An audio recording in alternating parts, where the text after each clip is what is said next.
और बड़ी खबर बंगाल के मालदा से है, जहां पर जजों को बंधक बनाने के मामले में बड़ा अपडेट आया है। पश्चिम बंगाल के मालदा बवाल मामले में एक नया सीसीटीवी सामने आया है।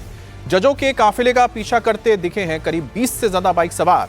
और मालदा का कालिया चक, जहां पर 7 जजों को बंधक बनाया गया था, वहीं की तस्वीर है। ब्लॉक ऑफिस में एसआईआर पर आपत्ति का निपटारा करने के लिए जजों को होस्टेज बना लिया गया था। अब इस मामले की जांच हो रही है, एनआईए इसमें जांच कर रही है। एमआईएम के नेता और ममता बनर्जी की पार्टी के टीएमसी के लोगों पर साजिश रचने का आरोप लगा है।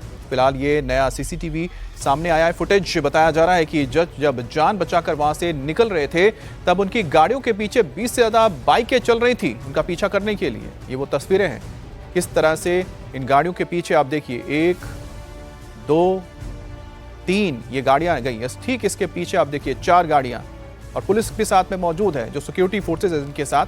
लेकिन सोचिए कि इनके अंदर जरा सा भी खौफ नहीं था।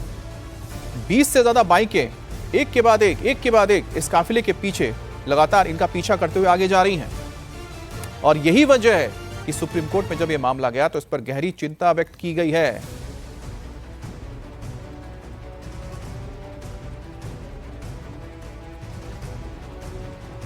अभी एक बड़ी खबर शिमला से भी आ रही है, जहां राम मंदिर को लेकर नया विवाद सामने आया है। संचौली मस्जिद के बाद शिमला में मंदिर को लेकर बवाल शुरू हो गया है। राम मंदिर के हॉल में निकाह को लेकर हिंदू संगठन विरोध प्रदर्शन की तैयारी कर रहे हैं। सूद समाज अब से थोड़ी देर के बाद मीटिंग करने वाला है और मंदिर में प्रस्तावित निकाह के विरोध में आगे की रणनीति भी तय करेगा।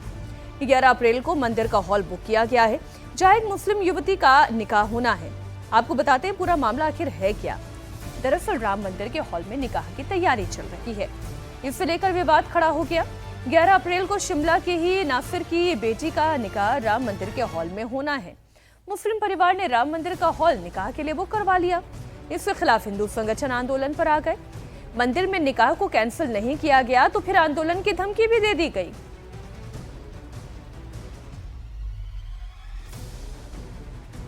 ग्यारह अप्रैल को राम मंदिर किसी नासिर हुसैन, जो ईदगाह कॉलोनी लक्कड़ बाजार रहता है, उसके नाम पे बुक है। तो हमने जानकारी जुटाई कि दिल्ली से किसी मुसलमान की बारात आनी है, नासिर हुसैन की लड़की वहां राम मंदिर से ब्याही जानी है, और ये शादी पूरे मुस्लिम रीति रिवाज से होनी है, वहां पे कलमे पढ़े जाने हैं।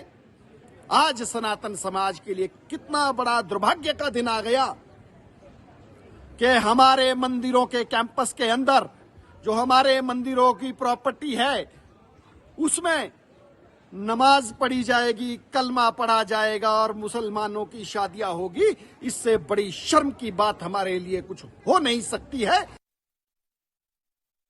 पूरे हिमाचल के लोगों और पूरे भारत के लोगों के समक्ष बताना चाहता हूं कि ये दिन जो आप हिमाचल प्रदेश में श्री राम प्रभु के मंदिर में मुसलमानों की बारात जो आप लेके आ रहे हैं, ये कदाचित भी उचित नहीं होगा। हिमाचल प्रदेश में अगर मंदिरों में आप मुसलमानों की शादियां करेंगे तो यहाँ पे सुअरों की बारातें निकाली जाएगी, यहाँ पे मुंडन किया जाएगा और वहां पे ईंट से ईंट बजा दी जाएगी। ये मैं अपने हिंदू भाइयों को भी बताना चाहता हूँ। और हमारे साथ हमारे संवाददाता पुनीत परिंजा जुड़ गए हैं। पुनीत, हमने इस खबर को देखा भी और जो लोग बता रहे हैं उसको सुना भी, लेकिन हम ये समझना चाहते हैं कि आखिरकार पहले मंदिर में इजाजत किसने दे दी निकाह करने के लिए, और उसके बाद ये आपत्ति आनी क्यों शुरू हुई?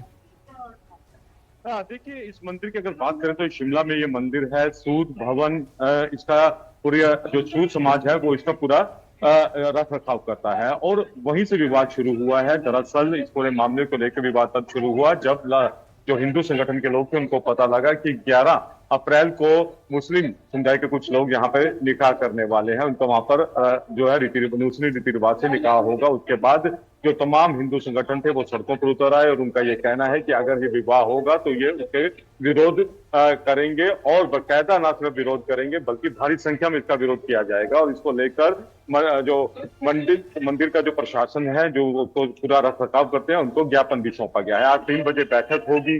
सूद भवन है, उनका ये कहना है कि पहले भी इस तरह के रीति रिवाज से यहाँ पर शादी होती रही है, 15 शादियां तक हो चुकी हैं, लेकिन अभी तक किसी तरह की कोई आपत्ति नहीं आई थी। जाहिर तौर पर अब क्योंकि मामला जो है वो सामने आ गया है, तूल पकड़ रहा है, और इसलिए अब सरकार भी चाहेगी कि इसको पूरी तरह से मामला जो ज्यादा तूल ना दिया जाए और इसको किसी न किसी तरह से रोका जाए। और आज 3 बजे आप बता रहे हैं कि इससे पहले 11 इस तरह की शादियां हो चुकी, निकाह हो चुकी हैं, तो फिर अचानक इस बार क्यों ऐसा हो रहा है, ये अपने आप में बड़ी सोचने की बात है, क्योंकि अगर पहले हो चुकी है इसलिए अब भी हो रही है। नहीं, निकाह करने में आपत्ति क्या है? अगर हाँ मंदिर परिसर में या मंदिर से जुड़े हुए किसी मैरिज हॉल में अगर नॉनवेज परोसा जा रहा है तो इससे लेकर आपत्ति जायज हो सकती है, लेकिन निकाह यानी विवाह समारोह, इन सब चीजों को लेकर क्या विवाद खड़ा करना जायज है? ये सवाल तो रहेगा। बहुत शुक्रिया पुनीत आपका इस पूरी जानकारी के लिए।